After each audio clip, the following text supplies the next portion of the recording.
Hai semua, selamat datang di podcast keempat DJ Speak bersama gua Eci dan partner gua Dian. Hai Dian. Hai, selamat pagi semuanya. Jadi, hari ini kita mau ngebahas topik yang bakal relate banget sama kehidupan kita sehari-hari.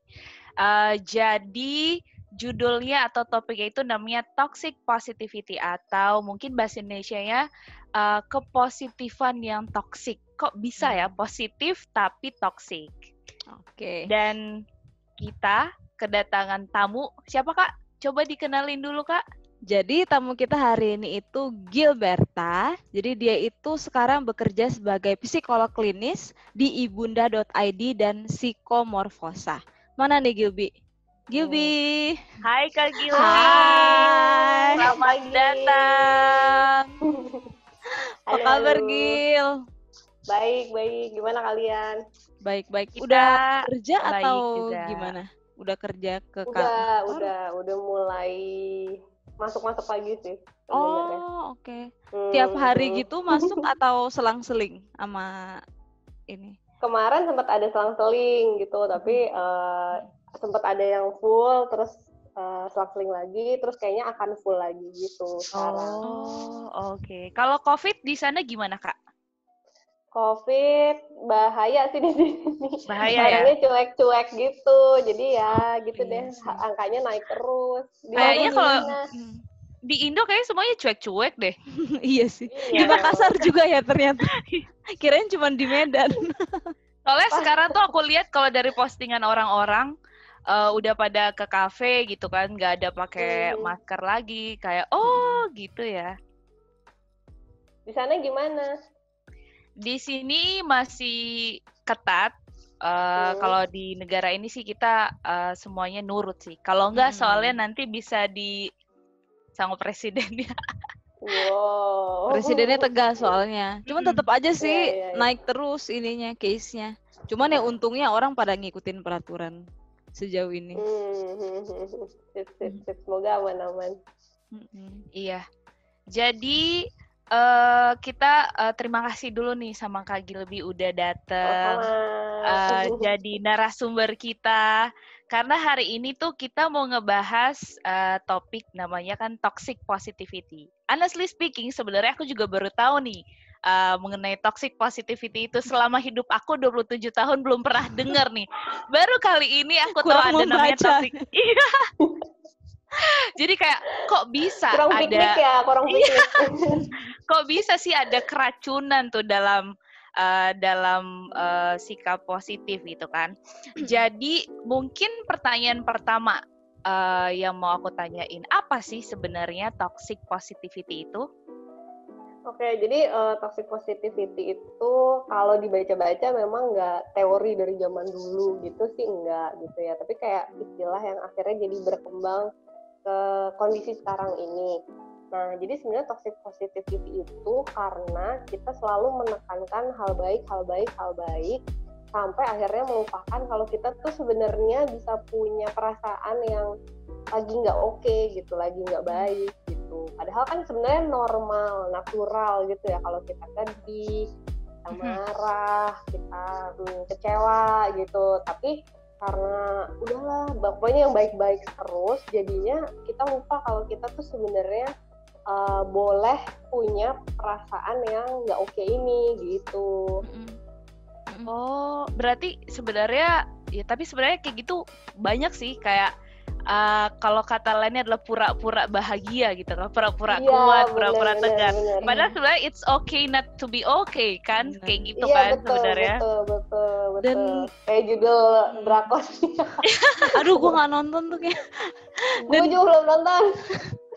Dan gue lihat juga sepertinya society ini kayak expect kita untuk jadi oke gitu, iya nggak sih? Misalnya kayak kalau gue lagi sedih, orang tuh kayak lebih kayak, aduh udah kayak lu baik-baik aja kayak jangan gitu, kayak gimana ya? Kita tuh juga harus pasang poker face supaya lebih diterima oleh society gitu, iya nggak sih? Kayak nggak mungkin kan gue ke kantor sedih-sedih apa gitu. Apalagi kalau yang kayak public figure, terus yang nggak usah public figure banget deh, misalnya yang atasan atau orang tua gitu. Iya, Jangan benar-benar. nangis ya di depan anak-anak kamu gitu, atau Iya, jangan iya, benar. pokoknya jangan kelihatan ya nanti kamu tuh pokoknya lagi sedih, padahal kalau misalnya kayak baru putus gitu ya, iya sedih kan gitu, atau kayak misalnya siapanya habis meninggal gitu, kelihatannya tegar-tegar aja ya gitu. Nah itu yang apa ya, yang jadi masalah banget gitu, karena kita benar-benar jadi nggak boleh ngerasain sedih gitu. Ditambah lagi gue nggak tahu sih, tapi kayak budaya orang Indonesia kan udahlah bersyukur aja, ini tuh benar-benar banyak orang lain yang lebih parah ya gitu. Iya. Nah, itu termasuk tuh kayak gitu. Kayak nggak usah sedih, gitu aja lebay. Iya, gitu aja kan. lebay. Ini dia gimana, Iya, tetangga kita aja, ininya gimana gitu-gitu. Kayak compare. Terus kita tuh baper tuh juga bahaya loh. Maksudnya kayak lo gitu doang baper banget sih gitu. Nah, baper tuh sebenarnya dia beneran baper nggak, atau jangan-jangan emang lagi normal aja sedih gitu. Jadi kalau aku rasa sih yang kayak gitu emang pada umumnya kita semua kayak gitu sih. Kayak aku juga pernah kayak gitu sama orang, apalagi kalau seandainya orang itu lagi dalam, dan biasanya adalah orang-orang yang lagi dalam masalah, terus sebenarnya mereka butuh untuk mengekspresikan apa yang ada di dalam hati mereka, tapi kita sebagai pendengar malah mengintimidasi gitu.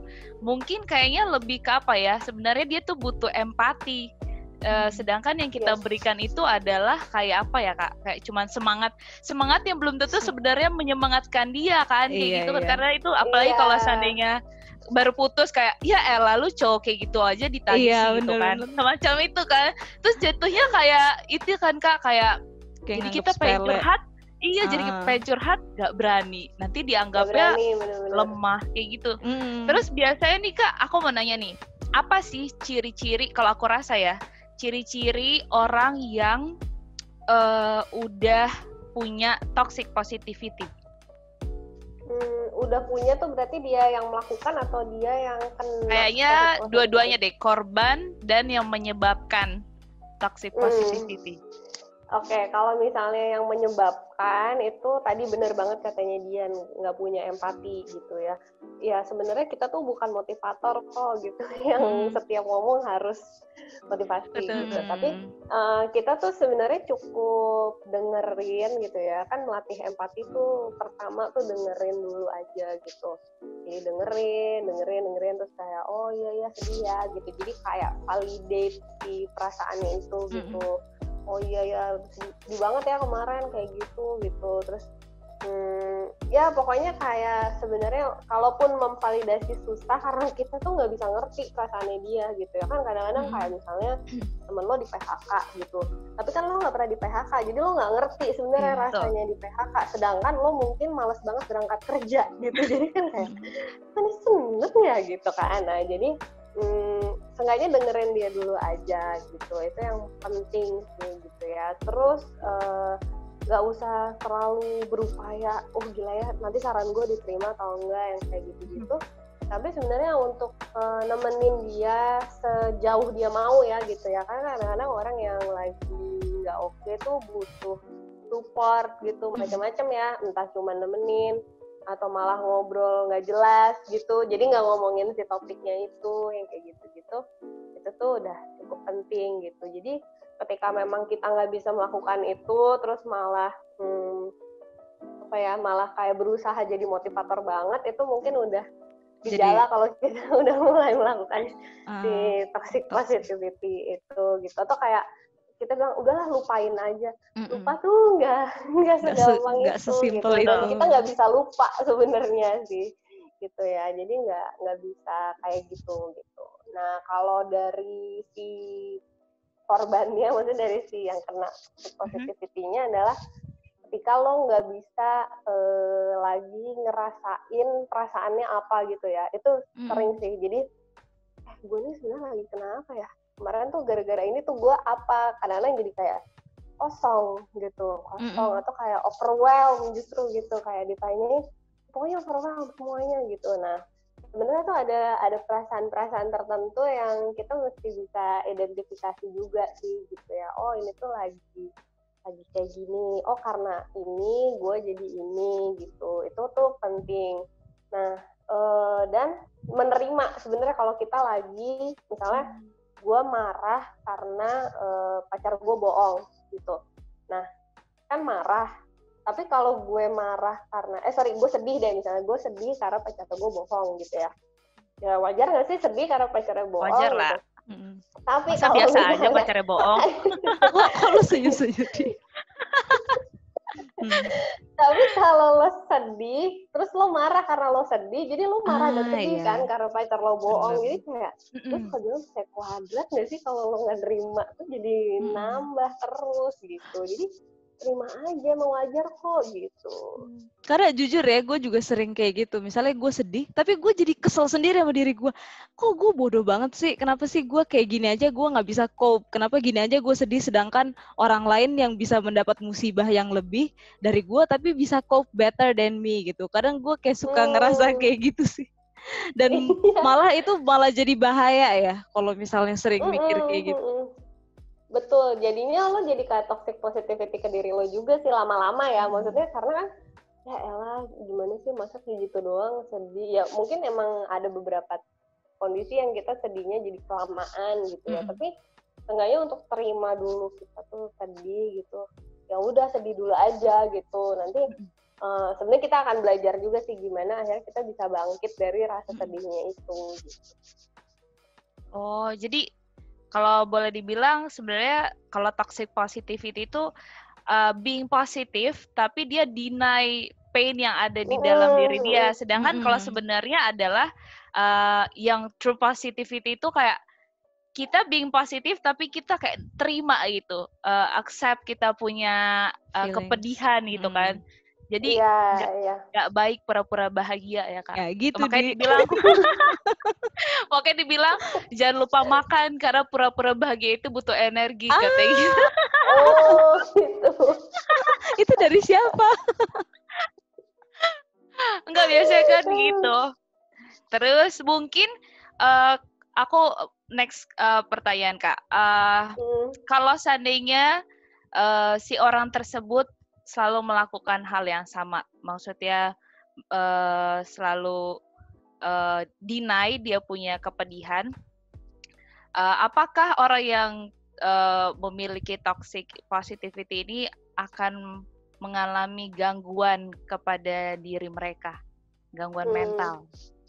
Oke, jadi kalau ngomongin kesehatan mental itu kan range-nya memang dari yang positif banget kayak happy, proud, excited gitu, terus di tengah-tengah yang memang sebenarnya stres aja gitu, jadi normal tapi ada stressful event sampai akhirnya butuh penanganan lebih banget sampai kayak dirawat yang kayak gitu-gitu.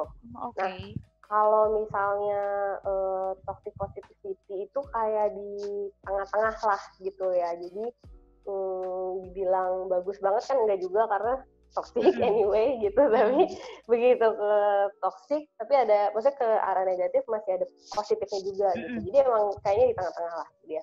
Nah tapi dan jangan cepet-cepet ke arah gangguan sih gitu, karena gangguan itu tuh kayak dibilang prosesnya lama atau cepat tuh belum tentu, karena setiap orang punya kapasitasnya masing-masing. Beda-beda. Tapi sebenarnya kita tuh sebagai tenaga kesehatan mental aja tuh kayak butuh periksanya tuh berkali-kali gitu. Jadi satu, jangan cepet-cepet diagnose gitu. Terus kalau toxic positif itu tuh gue suka ngebayanginnya gini, kayak pernah nggak buka lemari lagi mau ngambil satu baju tapi semua baju jatuh? Pernah. Kalau udah lama, kalau buru-buru, kalau udah lama nggak dirapihin jadi kayak gitu. Iya, exactly. Karena udah lama kita nggak notice sama itu gitu. Nah, itulah sih perasaan atau kondisi emosional kita. Jadi kadang-kadang kita tuh lagi udah mungkin dulu nih ngalamin toxic positivity-nya waktu lo remaja, waktu putus, terus habis itu lo nggak keterima kuliah. Pokoknya numpuk lah, habis itu banyak lo berantem segala macem, akhirnya sampai lo dewasa misalnya suatu hari lo dimarahin bos lo, padahal cuma dimarahin aja gitu, maksudnya nggak yang diancem, nggak ada yang diapa. Tapi karena si rentetan ini di dalam lemari nih nggak pernah diapa-apain, lo abain aja. Begitu narik satu, akhirnya nih semua keluar bruk gitu. Jadi kayak gitu. Itu yang mungkin analogi yang paling ini ya gitu. Jadi kalau memang lo deny, lo repress sebenarnya gitu ya, kayak udah gue kubur aja dia ke dalam kuburan itu gitu, atau kayak udah gue simpen aja di paling belakang lemari, tapi nggak selesai gitu, karena lo nggak accept tadi kan gitu. Jadi begitu suatu saat ada masalah ya akhirnya ketarik semua nih gitu, atau istilah orang-orang sering bilangnya bom waktu ya.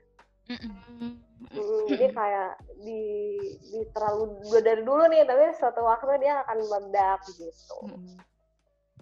Kurang lebih kayak gitu sih. Jadi nah waktu keluar lagi yang berentetan itu sebenarnya belum tentu langsung gangguan, enggak juga gitu, tapi kayak capek banget ya gitu, kayaknya semuanya ada gitu, rasanya kayak gitu sih. Terus gue mau nanya juga nih, karena gue nggak susah gitu untuk membandingkan di antara kita itu being optimis sama toxic positivity gitu. Am I being optimist or is this toxic for me gitu? Menurut lo gimana kita bisa ngebandinginnya? Oke. Kalau optimis sebenarnya perlu kan, kayak misalnya tuh kita, maksudnya di psikologi tuh juga sering bilang ada afirmasi positif gitu ya. Jadi kayak yang ngomong depan kaca, I is good, I is better, gitu, I am good, itu kan sering tuh emang kayak ada meme-meme gitu, tapi itu beneran gitu loh, maksudnya kita tuh perlu punya afirmasi positif sebenarnya gitu.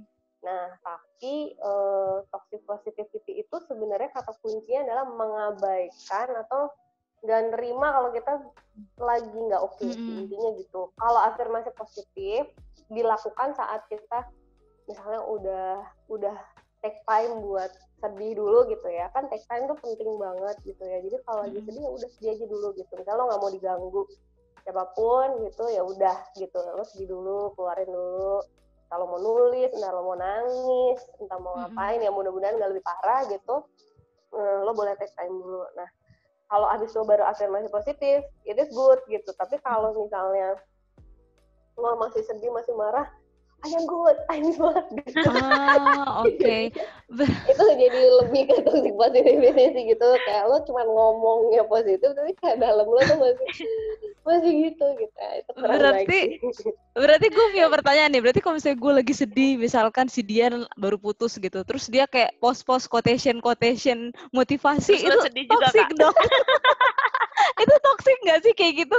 Kayak lo baru dapet apa gitu, baru dapet musibah, ya, terus lo langsung kayak mau post di sosial media sesuatu hal yang memotivasi diri lo. Menurut lo itu apakah positif akhirnya atau malah jadi lebih toxic ke orangnya? Yang penting dia udah nerima dulu sih. Siapa tahu dia sambil post tuh sambil nangis gitu. Gimana kita nggak tahu nggak sih?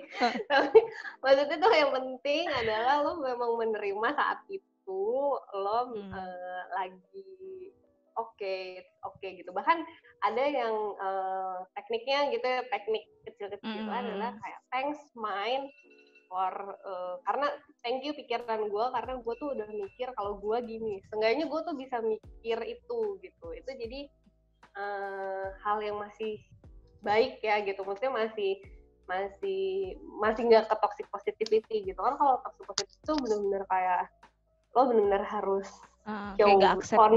gitu, kayak nggak ada waktu buat lo, kayak denial gitu ya, kayak kita deny feelings kita, deny banget, atau benar-benar ya udah di repress aja gitu, udahlah udah kayak udahlah tapi nggak udahlah gitu loh. Itu namanya sakit gak berdarah ya. Kok Dian kayaknya ini banget gitu ya, kayak relate banget ya nih. Kayak istilahnya tuh gitu. Kena banget. Oke, terus tadi kan kita udah ngobrolin apa yang kita harus lakuin kalau misalnya kita yang dalam situasi sulit itu, dan gimana cara kita mengatasinya gitu kan, dengan cara yang lebih positif daripada toksik. Nah sekarang kalau misalkan gimana cara kita menghadapi teman atau keluarga kita yang mengalami hal sulit supaya kita justru enggak jadi toksik ke mereka gitu. Iya. Oke. Tadi yang pertama memang dengerin dulu. Dengerin sebenarnya sih kalau dia mau cerita ya. Maksudnya jangan, lu kenapa? Jadi dia marah-marah. Nanti dia malah marah juga gitu sebenarnya. Jadi beri dukungan tapi memang cocoknya. Nah ini susah sih gitu ya. Karena ada misalnya lo punya teman yang tipenya nggak mau cerita dulu gitu. Ya seenggaknya lo kirimin makanan kek gitu. Atau justru lo yang datang terus lo cerita lucu gitu, jangan-jangan dia bisa terhibur gitu kan dengan lo cerita lucu atau apa gitu sih. Jadi terus kalau misalnya memang akhirnya dia cerita, dia sampaikan gitu, oh gitu ya seenggaknya dengerin dia deh, maksudnya berada, lo seolah-olah benar-benar berada di perasaan yang sama dia gitu, walaupun nggak segampang itu gitu ya, apalagi kayak tadi yang gue cerita, misalnya satu di PHK, yang satu malas kerja gitu, jadi kayak bukan enak ya di PHK dapat duit gitu kan. Nah tapi mungkin itu sesuatu buat dia kan, jadi ya lo bisa temenin dia aja untuk bener-bener sama atau bener-bener berada di kondisinya dia sih. Jadi dengan setidaknya lo dengerin, lo bilang kayak ya nggak apa-apa lah, sedih ya wajar tahu, jadi kayak wajar atau mungkin gue juga jadi lo akan kayak gitu ya gitu, itu tuh bisa kayak membuat mereka merasa kayak oh gue tuh nggak aneh banget ya ternyata gitu, gue nggak sendirian gitu dengan perasaan gue yang negatif ini, dengan yang nggak enak ini, oh ternyata orang juga bisa gitu ya. Itu sangat membantu sih. Baru nanti ya pelan-pelan lo bisa, kalau gue boleh bilangin ya tadi kayaknya mendingan lo gini. Tapi itu tunggu ya gitu, karena kan mereka pasti semuanya ada gitu. Karena gue juga pernah dengar ya istilah kayak saying gitu, gue lupa sih pasnya gimana, pokoknya orang itu biasanya mendengarkan untuk menjawab, bukan mendengarkan untuk mengerti, ya nggak sih? Kayak kita kalau curhat kayak kita maunya solusi, padahal kadang-kadang orang yang cerita sama kita itu belum tentu nanyain solusi, dia pengen cuman di ngertiin aja gitu. Betul. Even itu waktu ke psikolog gitu loh, maksudnya Mbak pokoknya misalnya gini, ada yang datang, Mbak saya pokoknya mau habis ini saya dapat saran dari Mbak gitu yang kayak wah abis itu masalah gue selesai. Ya gue juga bukan tukang sulap kali gitu, tapi maksudnya sebenarnya itu justru dengan lo datang ke tenaga profesional pun itu tuh lo buat mikir bareng gitu, kayak lo lagi main puzzle bareng gitu sebenarnya, bukan untuk lo dituntun kayak akhirnya jadi ya udah bener-bener semuanya dari si tenaga ahlinya ini, bukan kayak gitu, justru emang mesti sama-sama. Oke lah. Jadi kita kalau mau kasih semangat perlu hati-hati juga ya, jangan sampai jadi salah, jadinya nggak asik, jadi males orang karena kalau aku rasa sih hampir semua kita kayak gitu sih secara sadar atau enggak, iya kan, kayak pengen kasih sesuatu tapi jadi salah gitu, mau bereaksi tapi jadi salah gitu, jadi gue harus gimana, diem aja. Oke. Memang kayak jadinya gampangnya gini sih, misalnya mungkin kalau lihat banget ya, kayak, oh ya udah take your time ya gitu, take your time tuh udah lumayan membantu sih gitu, kayak gue semenjak udah belajar kayak tentang si toxic positive ini, gue kalau misalnya ada yang kedukaan, gue kadang-kadang kayak semoga lo kuat gitu, lo harus kuat gitu, kayak itu sih mungkin, iya bener gitu, bingung, nggak mungkin kehilangan tuh apalagi meninggal gitu ya, itu kan kayak aduh gila gitu kan, bener-bener nggak ketemu lagi gitu, jadi oh ya take your time ya, God bless ya gitu-gitu, kalau gitu masih oke sih sebenarnya kayak take your time, semangat sih abu-abu ya. Abu-abu iya bingung. Abu-abu tapi kayak ya lo harus kuat, lo harus kayak you have to tuh kayak jadi ini beban lagi gitu kalau you have to gitu. Ya, itu sih juga permasalahannya gue rasa sama kayak kita mungkin di gereja gitu. Kalau misalkan ada orang yang ada keluarga yang meninggal, terus nanti kita bilangnya yang kuat ya, yang sabar ya gitu. Dan gue kadang mikir, emangnya lu segampang itu ngomong kayak Iya.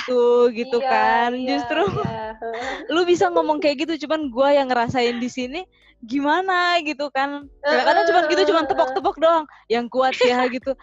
Gue bisa sekuat itu emang dengan tepokan-tepokan ini gue bisa kuat, tolong. Tapi Justru ya serba kayaknya salah juga sih. orang-orang kedukaan, kalau gue rasa sih kalau lagi masa-masa duka gitu, belum tentu omongan orang tuh jadinya didengar gitu kan, kayak ya udahlah. Iya, Pasti karena hampir kan semua orang, prosesnya nih banyak banget Iya. gitu di pikiran. hampir semuanya ngomong kayak gitu. Oke, terakhir nih Gil, message lu sama orang-orang yang mendengarkan sekarang, kira-kira apa nih? Oke. Jadi kita tuh sebenarnya wajar banget punya perasaan atau perasaan bahwa kita tuh nggak oke gitu ya. Kalau pikiran itu kan memang hal lain ya kalau pikiran itu. Tapi kalau perasaan, maksudnya feel gitu, itu tuh lebih benar-benar nggak bisa diprediksi. Ini agak panjang ya. Jadi kalau misalnya perasaan tuh ibaratnya tuh kayak cuaca gitu loh. Kayak lo kalau lagi naik perahu terus kayak cuacanya nggak tahu apa gitu. Nah jadi itu gitu, perasaan tuh sebenarnya boleh hadir apapun itu gitu. Karena memang nggak bisa dikontrol itu. Tapi yang bisa lo kontrol adalah gimana diri lo menghadapi itu gitu. Jadi waktu perasaan itu muncul, itu bukan kapasitas lo untuk men-stop itu gitu, tapi kapasitas lo adalah untuk mengontrol diri lo. Jadi accept dulu, terima dulu, biarin dia ada gitu, ambil waktu, baru habis itu lo bersama-sama dengan perasaan ini lo berproses ke depannya gimana. Gitu sih. Oke. Luar biasa. Akhirnya kita pada tahu nih apa nih toxic positivity. Semoga aja yang setelah dengar ini jadinya berubah ya, jangan jadi nggak Jadi berubah. motivator dong. Iya, motivator. Oke, thank you banget ya Gil ya buat udah Thank mau you jadi juga. guest kita di sini. Ini Terima kayaknya kasih Kak Gil lebih. Terima banget, kasih, berguna Jesti. banget nih toxic positivity. Betul, setuju kalau itu. Ya, sama-sama. sukses terus di Makassar. Semoga lain kali bisa ketemu lagi. Gimana sih? Ya. Semoga kita bisa ketemu. Sehat-sehat juga. Nggak di Skype, Semoga tapi bisa secara langsung gitu maksudnya Iya, ketemu setelah langsung, COVID ketemu ini. offline. Iya. Oke deh. Oke. Kalau gitu, kita mau ingetin kembali buat teman-teman, kalau mungkin ada yang mau berbagi cerita sama kita di JSpeak, boleh kirim email ke djspeak@gmail.com atau juga bisa DM kita ke Instagram di JSpeak. Kalian juga bisa follow Instagram Kak Gilby, nama Instagramnya Gilby Gilberta, nanti kita akan taruh di sini Instagramnya, jadi kalian bisa follow. Kalau mungkin kalian butuh seorang psikolog untuk mendengarkan cerita kalian atau kalian punya masalah, bisa langsung hubungin kakak ini. Oke, jadi terima kasih buat semuanya. Catch our next episode. Bye-bye. Bye.